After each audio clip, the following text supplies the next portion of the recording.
Supposed Bible contradiction. Which Zechariah was murdered in the temple? In Luke 11, Jesus is criticizing the Jewish teachers for persecuting the prophets and says, "So that the blood of all the prophets shed from the foundation of the world may be charged against this generation, from the blood of Abel to the blood of Zechariah, who perished between the altar and the sanctuary. Yes, I tell you, it will be required of this generation." However, if we read the parallel passage in Matthew 23, it says from the blood of righteous Abel to the blood of Zechariah, the son of Barachiah. The problem is that Zechariah, the son of Barachiah, was not the priest Zechariah that was murdered in the temple, but a prophet who lived in the post-exilic period.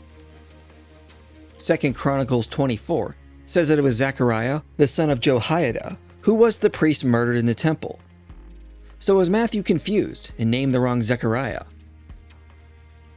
Some attempt to address this by stating that Jesus was not referring to when Zechariah, the son of Jehoiada, died, but a different and later event, when the prophet Zechariah, the son of Barachiah, was also murdered in the temple.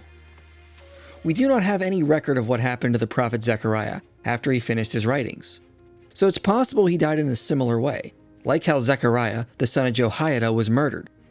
The later prophet was concerned with constructing the second temple in Jerusalem, and it is possible a lost source that Matthew knew about spoke of his death, where he was also murdered in the second temple after it was completed. This is one possible solution, since we lack texts stating Zechariah the son of Barachiah died in a different fashion. But there is another possibility, when we account for the cultural context of Jesus' day. In Jewish texts, two people from the Hebrew Bible were often conflated. Roger Beckwith says, "One must draw attention to the well-established fact that in rabbinical Haggadah, different characters from Scripture who are linked by a similarity of name or of other characteristics are often said to be the same person, and this in face of the plainest evidence to the contrary." He quotes Talmudic scholar Zvi Shavis, who says, "The rabbis adopted as one of their methods that of calling different personages by one and the same name if they found them akin in any feature of their characters or activities, or if they found a similarity between any of their actions, even where there was only some resemblance in the names of different persons. They blended the two in one." The reason for doing this seems to have been to enhance the praise of righteous men from the Hebrew Bible, and to attribute any other virtue to him which is found in any other outstanding personality. Beckwith cites examples of this happening. In the Mishnah, the Levite Pethahiah was conflated with Mordecai. Melchizedek was conflated with Shem, Shealtiel with Ezra. Even in the title for Psalm 34, Achish, the Philistine king whom David sojourned under, is conflated with Abimelech from the book of Genesis. Interestingly enough, in the Targum on Lamentations, Zechariah son of Barachiah and Zechariah son of Jehoiada are also conflated. It records that Zechariah the son of Iddo was the high priest and faithful prophet, and it speaks of how he was killed in the temple, which is similar to what we read in Matthew's Gospel. Zechariah the prophet was a descendant of Iddo, but not a high priest like Zechariah son of Jehoiada. So since the two Zechariahs were conflated in the Targum, it's likely Matthew is doing something similar, which his Jewish audience would have recognized. Luke, who isn't writing to a Jewish audience, doesn't include a conflation, because his Gentile audience would not have been aware of this practice. Craig Keener notes Matthew likely does this type of conflation in other places as well. In 27:9-10, Matthew does another conflation of Zechariah, but this time with the prophet Jeremiah, similar to how Mark conflates Isaiah and Malachi in chapter 1 verse 2. Conflating prophets and combining their sayings was a common Jewish practice. So Matthew is likely utilizing the same Jewish technique in Matthew 23:35.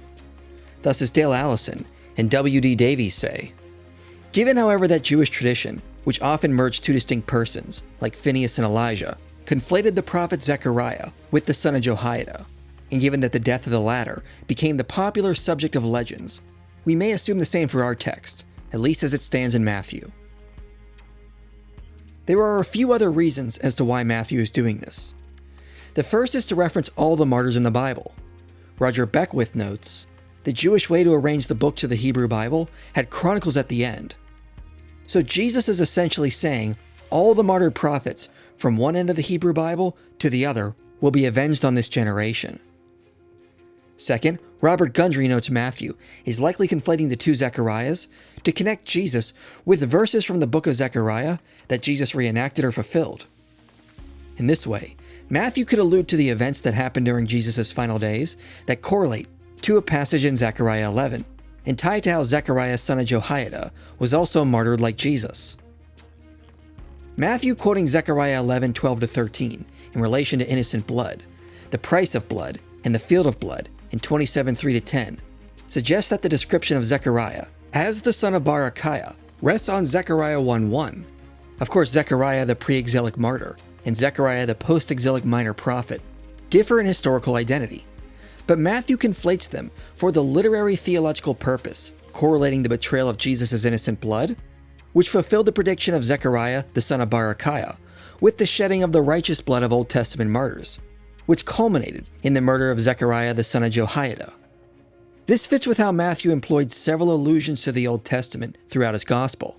In combining the two Zechariahs, he could allude to how Jesus would be betrayed and also killed by the Jewish leadership. Thus, when we include the cultural context, we can see Matthew did not make an error.